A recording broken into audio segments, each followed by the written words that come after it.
Good evening, everyone, and welcome. This is a meeting of the Special Education Advisory Committee of the Halton District School Board for Wednesday, December 10th, 2025. We will start this evening first with our roll call to record who is in attendance. Katie, are you online? And would you like to do the roll call, or shall I? Yeah, I can do it. Thank you. Just give me 1 second here. Okay, Kate Lombacher sends her regrets. We have a new member, Sapna Gaba, if I said that correctly, from Association for Bright Children.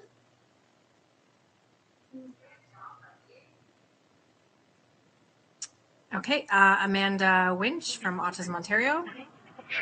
Present. Jennifer Laguerre from Autism Ontario sends her regrets. We have Yelena King from Center for Diverse Learners. I'm here. We have Sierra Koenig from Community Living Burlington. Here. That was so delightful, Sierra. Anytime. Shania Jagnandan, Community Living Oakville.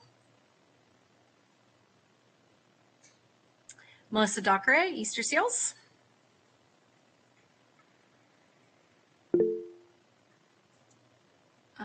Sorry, I'm on a different screen. Is that a yes? Okay, yeah, she's here.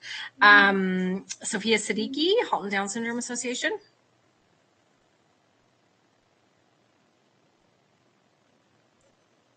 I thought I saw her online. Erin Spruill, Voice. Erin's here. Kaisa Klassen, Member at Large. Present. Katie Schleifer, myself, Member at Large, present. Tara Conley, Member at Large. Present. Okay, we have Trustee, and I'm so sorry, Audrey Wubenhorst. Trustee Baxter. Good evening. Trustee Oliver. Trustee Zhang. Good evening. Superintendent Ruddock. Good evening. Principal Spruin. Good evening, everyone. And Vice Principal Soph. I don't know if I said that correctly. Sorry. She sends her regrets tonight. Thank you. And we have Kevin Raposo from Communications. Thank you.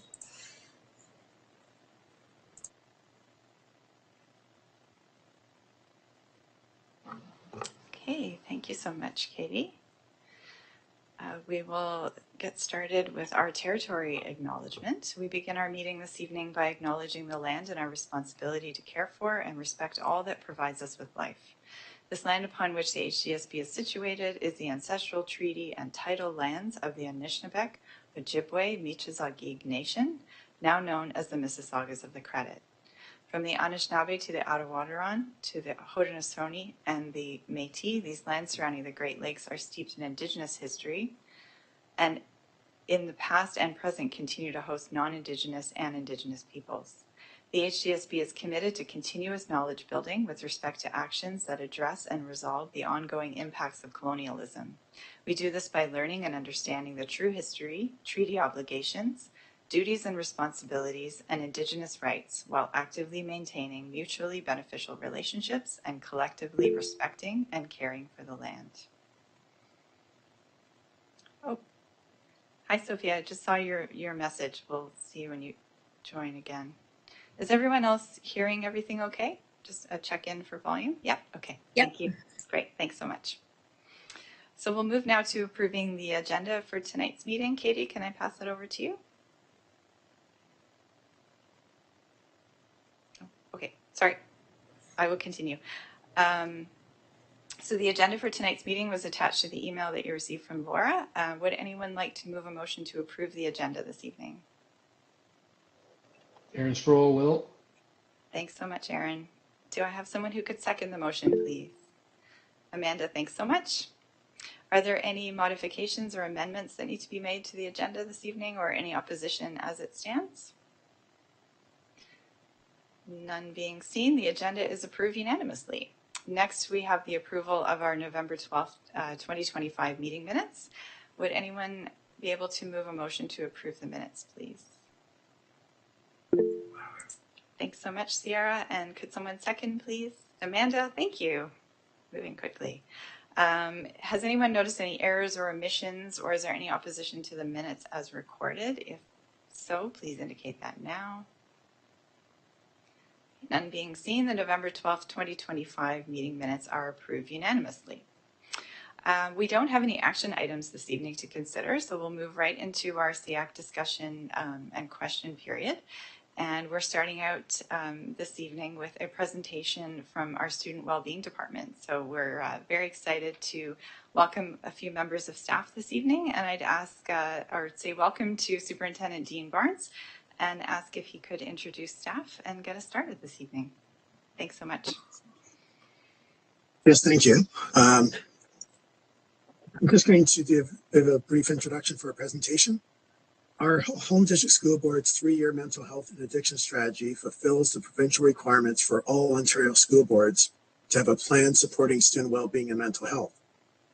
Rooted in a shared commitment to safe and inclusive schools, the strategy focuses on improving awareness and access to supports, promoting early identification and timely help, and strengthening partnerships among students, families, and community members. Joining us today to share some highlights of the plan are our team members doing this important work. So you will hear soon from System Vice Principal Wellbeing Linda Delapaz, our mental health lead Stephanie Wallace, and our research support from Maria Glisick. So to begin this short presentation, we'll be sharing a short video highlighting one of our student voice initiatives that are happening across our schools. So I'll just ask if our team is able to queue up that video and press play.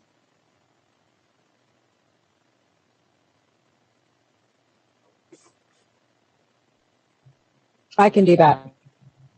Okay.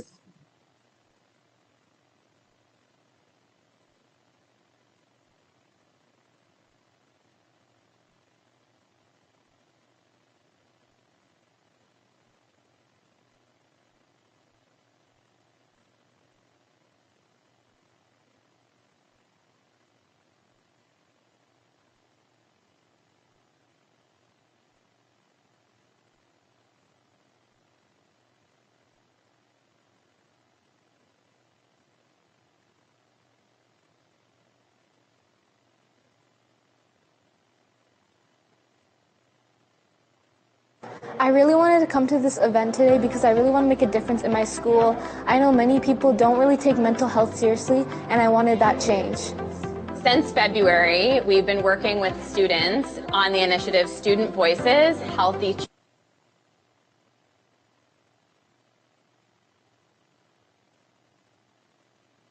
Choices. It is a way to involve students in mental health promotion and planning in their school communities.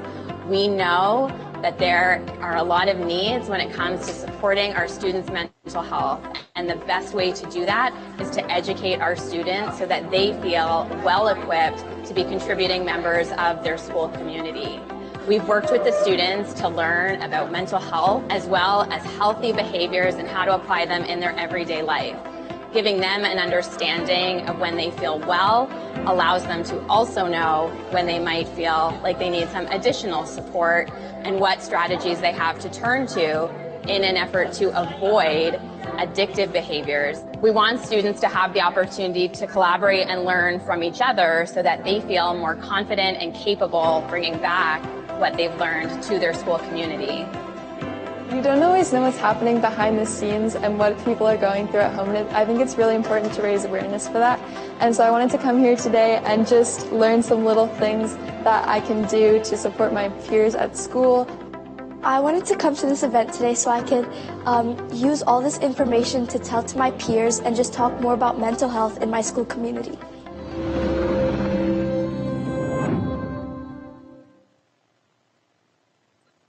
So that was just one example of a number of strategies we're involved in with our schools to do mental health promotion at schools and to engage our students in promoting mental health. I'm now going to turn it over to our mental health lead, Stephanie Wallace. Thanks, Dean, and good evening, everyone. So thanks for joining us this evening. What a wonderful video to start off with. It's great to see student voice in action as well as the passion for mental health and well-being that our students bring It's a great segue to introduce our mental health and addictions 3-year strategy this evening to you. This new strategy is in place from this year until the end of 2028 and can be found on our public-facing website under Students and Families, Health and Wellbeing, Mental Health and Wellbeing, and then here you'll find the 3-year strategy as well as our yearly action plan, which I'll provide a quick overview for you now. So we want to embed mental health literacy, which is the first piece of our strategy there, literacy and wellness practices into everyday learning to destigmatize conversations about mental health and enable students to learn healthy ways to cope. We also want to share clear and easy information with students, families, and staff about school-based and community mental health and addiction services, how to get help, and where to turn in a crisis.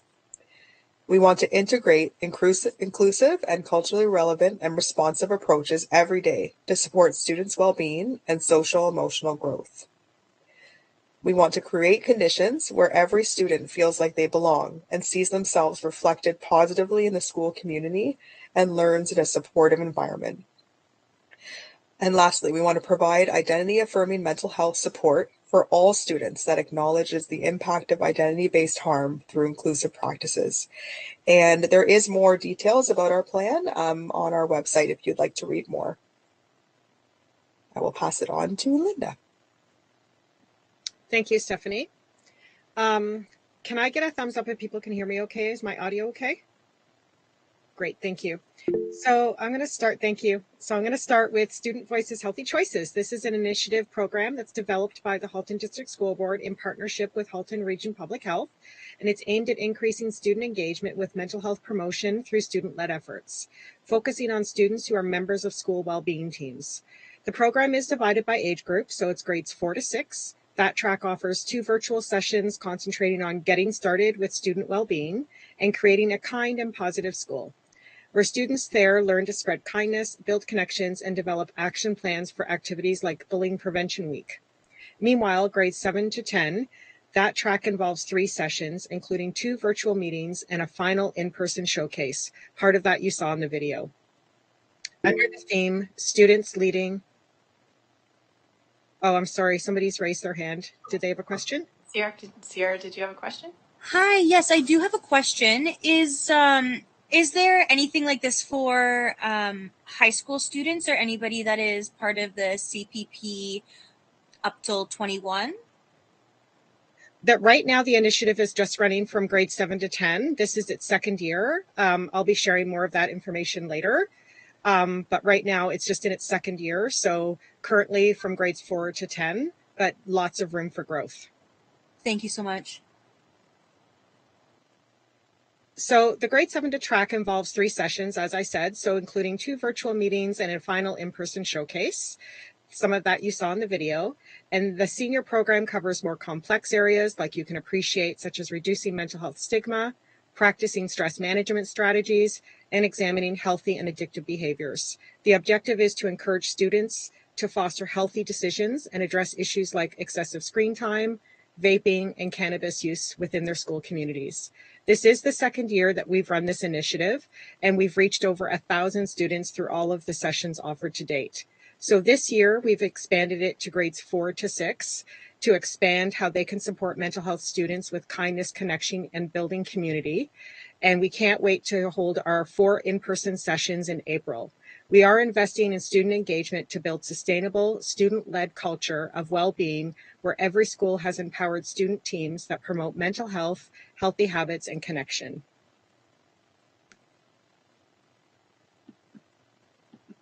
And that brings me to the 2nd initiative that we're doing. Our department is also providing a leadership initiative for administrators. This is also the 2nd year that it's focused on strengthening mental health awareness, prevention, support for students, staff, and families. And this work is guided by staff feedback and grounded in the goal of creating safe, inclusive, and mentally healthy school culture that's aligned with School Mental Health Ontario. We have 3 areas of focus when we're doing this workshop with administrators. First, we're focused on building staff capacity to support student mental health on a Tier 1 basis. Second, we're prioritizing practical day-to-day strategies that make a real difference. So you will see administrators and educators that are learning clear daily, weekly, and even monthly actions that strengthen student and staff well-being. This is also supported by a more recent endeavor that we're doing. This Friday, we're holding a mental health symposium where we're bringing secondary educators and administrators together with community partners to illuminate the way forward to support connections in the community with agencies. The third thing that we're doing in this leadership workshop is building a school-wide culture of mental health awareness and belonging. And this work, we know, it obviously goes beyond classrooms. So we're talking about creating consistent, stigma-free approach across the entire school.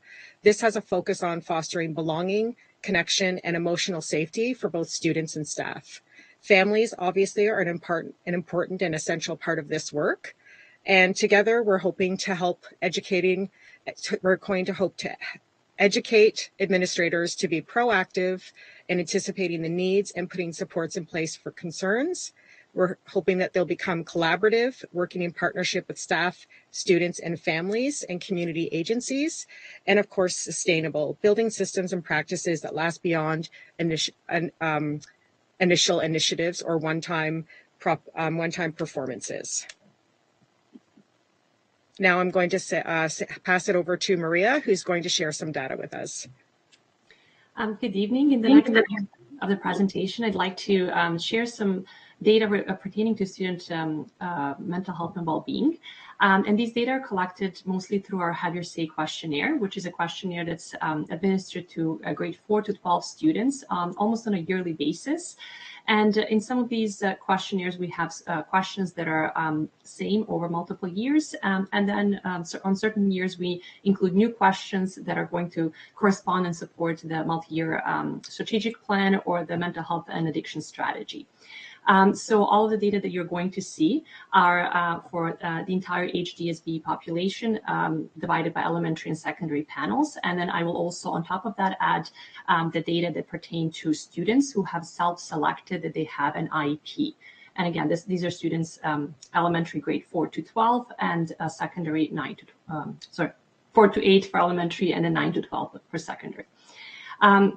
So we'll start with a question that was asked to students about their mental health and and well-being. And the question is, sorry, Linda, if you can just go back to the previous slide.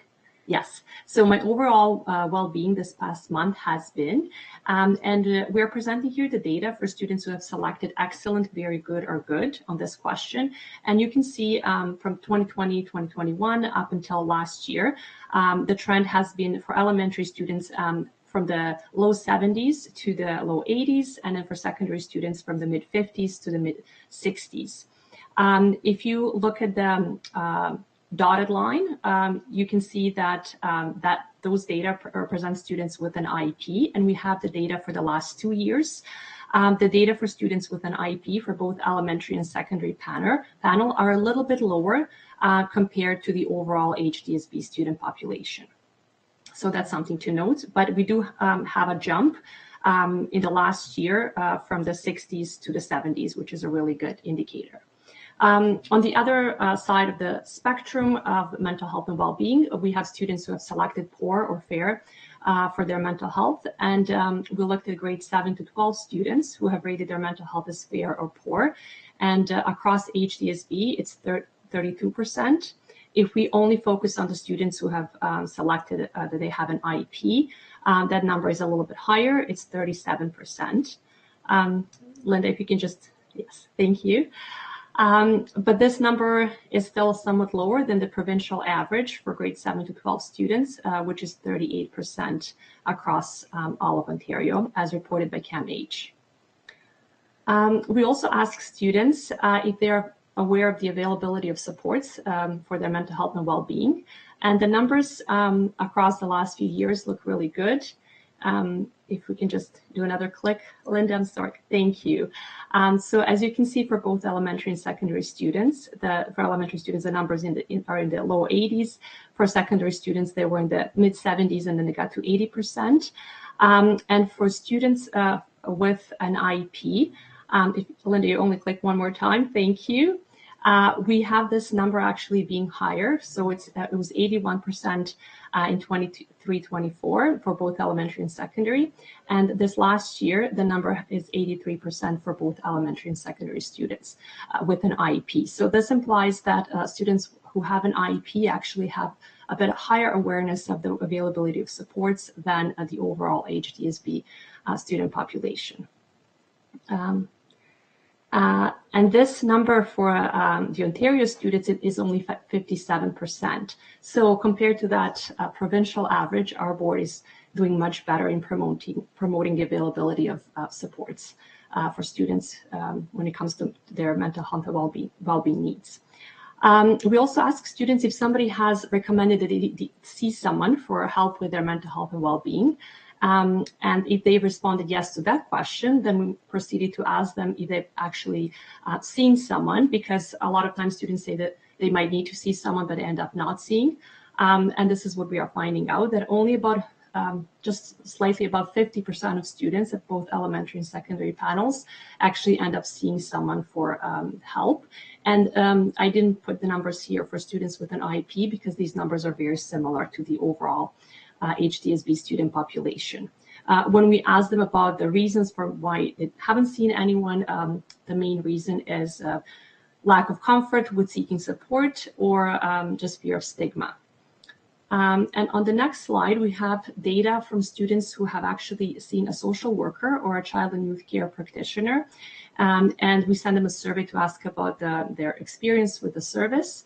I won't read all of these quotes, but you can see that there's a lot of appreciation from students. There's only several quotes that we've selected, but we do have more quotes to actually express how helpful these services have been for some students. These are students grades 7 to 12. And you can see that the staff from Student Wellbeing Department have actually helped some students stay at school and actually get through both personal and academic struggles that they might have had. I'm going to end the data presentation by showing you this graphic that just shows our continuous collaboration and work on various projects that involve student well-being and mental health. Some of the projects have been completed and some of them are ongoing over multiple years. And I'm going to turn it over to Dean. Thank you, Maria. So that concludes our presentation. If there's any questions, we can take them now.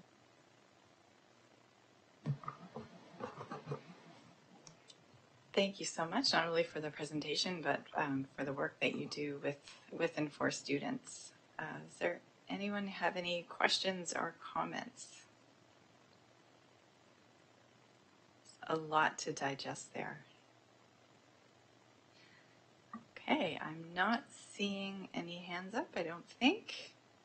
If I'm missing you, just speak up. I don't see any, so I'd just like to say thank you so much to Dean, Stephanie, Linda, and Maria for joining us this evening and for presenting the great work that you do.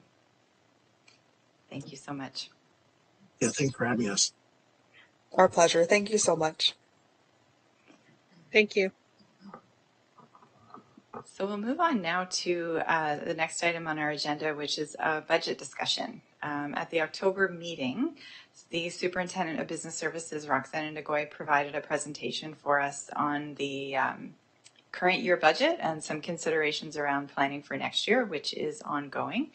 Last month, we worked in some smaller groups to have some discussion, and we'll do so again this evening.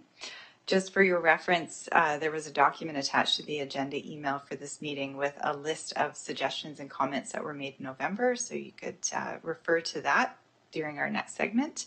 And I'll pass it over to Colette now to get us organized for those small group discussions. Thank you. Super, thank you.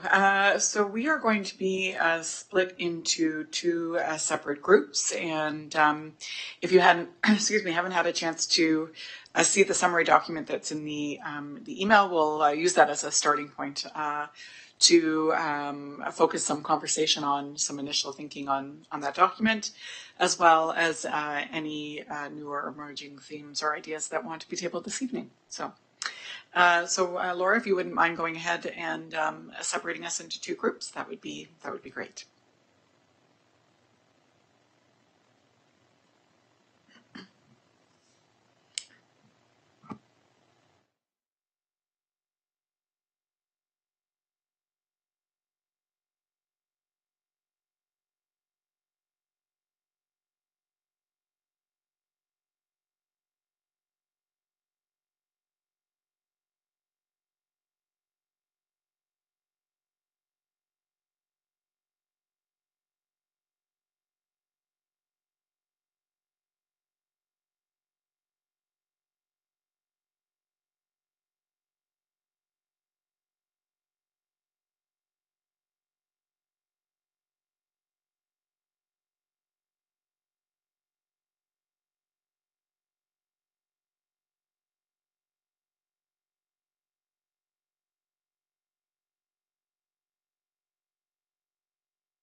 Back, everyone.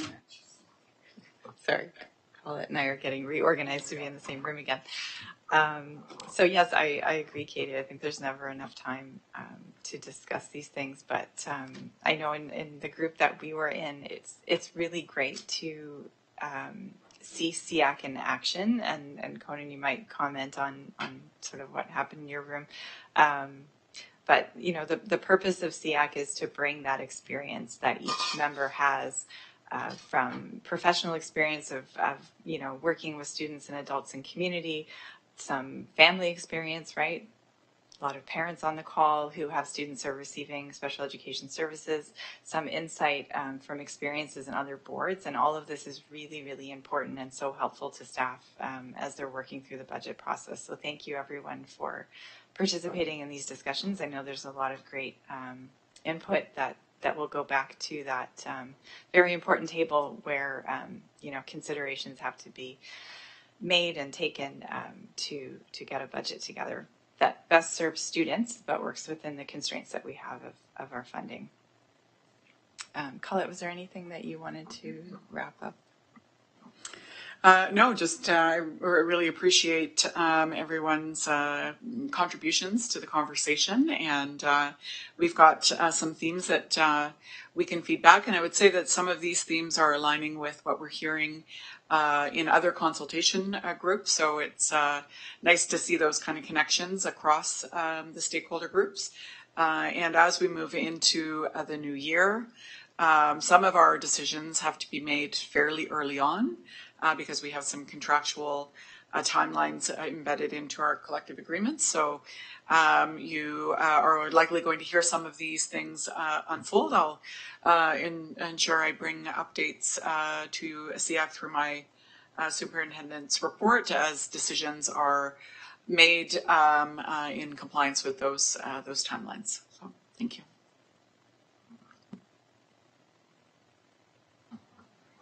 Okay, so we're moving on now to the next part of our agenda, which is communications to SEAC.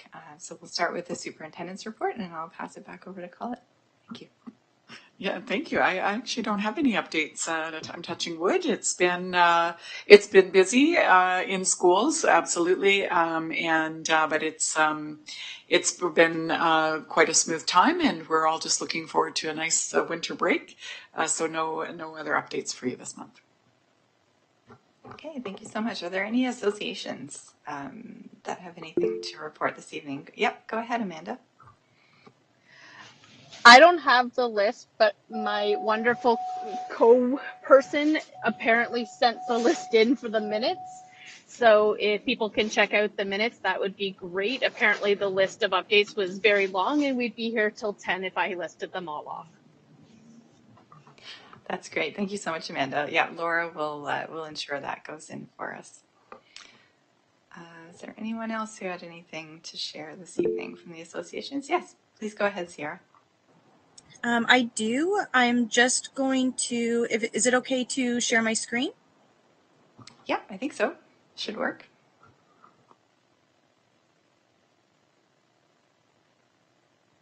Okay, bear with me one moment.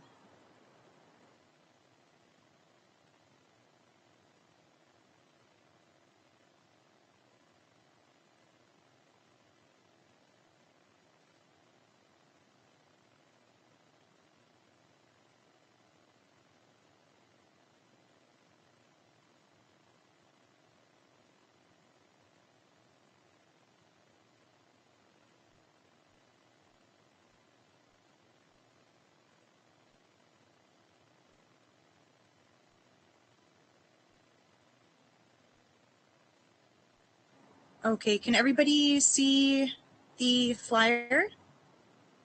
Yes, perfectly.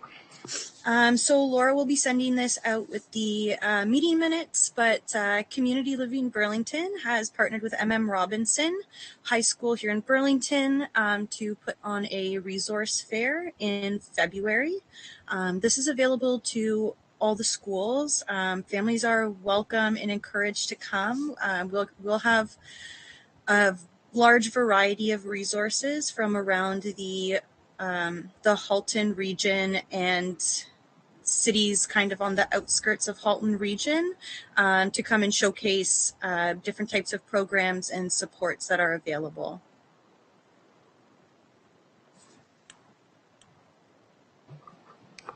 That's fantastic. Thank you, Sierra. That you answered the question I was about to ask you. Is so there'll be information there for folks who live anywhere in Halton. It's not just Burlington specific. That's correct. Yes, we have agencies from Milton, Burlington, Oakville, Mississauga, Hamilton, you name it. Thanks for sharing that, Sierra. I've just put it into my calendar, so I will be there. I just wonder, and maybe Conan knows the answer to this, but I wonder if we've circulated that flyer through our internal system, and if not, Sierra, would you be comfortable that we ensure that our schools all receive that invitation? Yes, of course. Yeah, if you could send it to me, that'd be great.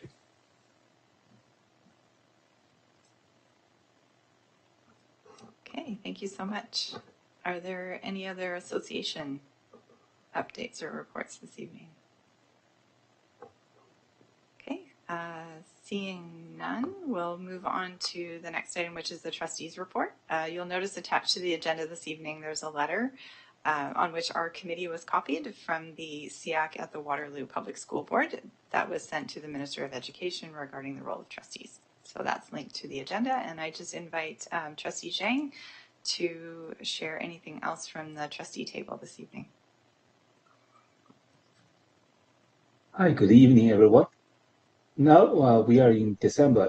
Every year in December and in January, it's a time to apply for HDSB French Immersion, IB, and ISTEM programs, and apply for the school transfer for the next school year. And we are approaching the application deadline. And if you have any questions or need more information, please reach out to your local school as soon as possible. And this is in winter, and we may experience a school closure and school bus cancellation due to the weather. And for the new HDSB community members, there are several ways to receive the updates about for these information. School closure and transportation cancellation decisions are made by 6:30 in the morning, and alert messages is posted on the HDSB website, HDSB Facebook, and Instagram. Transportation cancellation can be a board-wide decision or affect only one of the three zones. Zone 1 including Burlington and Oakville, Zone 2 is Milton, and Zone 3 is Georgetown and Acton. For transportation specific updates, parents can open an account, parent portal account at Halton Student Transportation Service website to receive updates. That updates the information. Messages are not only about the school bus cancellation, but also the delays. Okay, that's everything from the updates from my side. Thank you. Thank you, Jenny. We'll move now to committee reports. I believe this evening we might have an update, Katie, from the Accessibility and Coordinating Committee. I do, yeah, thank you. Great, thank you. So there were actually quite a few updates, but I'm going to keep it fairly brief. So one of the major things that this committee has done, or the staff that reports up to this committee for accessibility, is a website refresh. So this is for the entire Halton District School Board. They moved to GovStack format. So they are now officially level AA compliant for accessibility for our website at the board level. And this was a huge, as I understand it, kind of like multi-year project. So this is a huge accomplishment for them. They're in the process to move now toward individual school websites being compliant. As well. And one of the things that I think would be great for SEAC to see is some of the technology that they use. I know Trustee Zhang went through some of this last year, but they used an app called Grackle that was really cool. And I think they're trying to kind of inform employees board wide that talks about accessible. Well, it's an app that they basically use for accessibility, which would be great for us to see kind of in action. The other update that we have is on staffing and recruiting. We had a presentation talking about what the recruitment process looks like, how it's inclusive and barrier-free, and they just gave multiple examples of some of the things that they're doing for job postings and application accessibility. So this was really interesting to kind of see how they do this on a day-to-day for their hiring and recruiting. And the final update would be that the committee wants to come in and present in January. So I think we're going to try and fit that into next month's schedule. That's great. Thank you so much, Katie. We'll move on now to our almost last item on the agenda, which is the next agenda order paper. If there's any items that committee members would like added to an upcoming agenda, this would be the time to share those. And as always, if you have any suggestions between meetings, anything that you think of that you'd like to see on an agenda, please reach out to Laura by email anytime. So I don't see anyone jumping in. Sorry, go ahead. Yeah.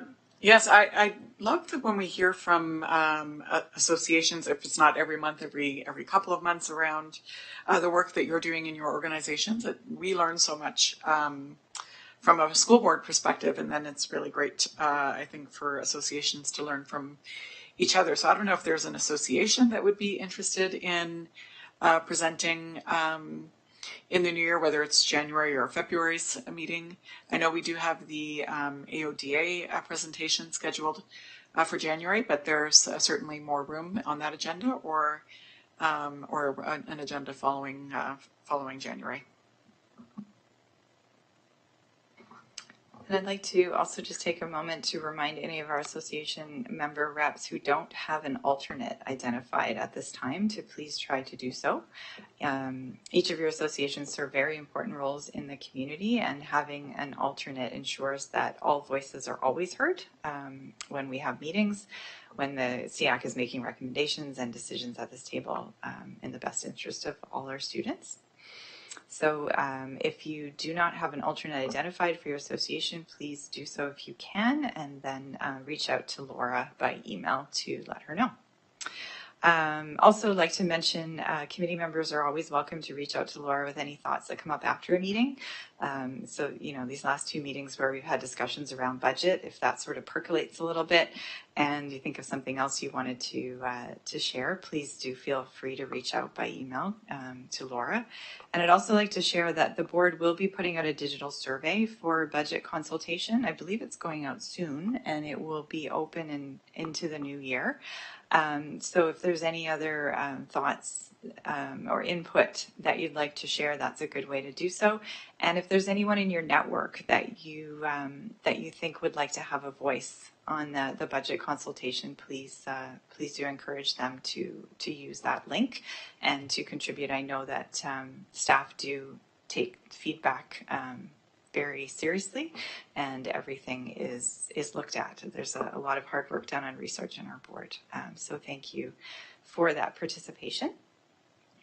Unless there's anything else that anyone would like to share, it looks like we've exhausted our agenda for this evening, which is our last meeting of 2025. So I'd just like to take this opportunity to thank all committee members and staff for your passion and commitment to the students of the HDSB. And we will look forward to seeing everyone at our next meeting in 2026, which is January 21st at the usual time of 7 p.m. Thank you very much, everyone. Have a great evening. Thank you. Merry Christmas, everyone.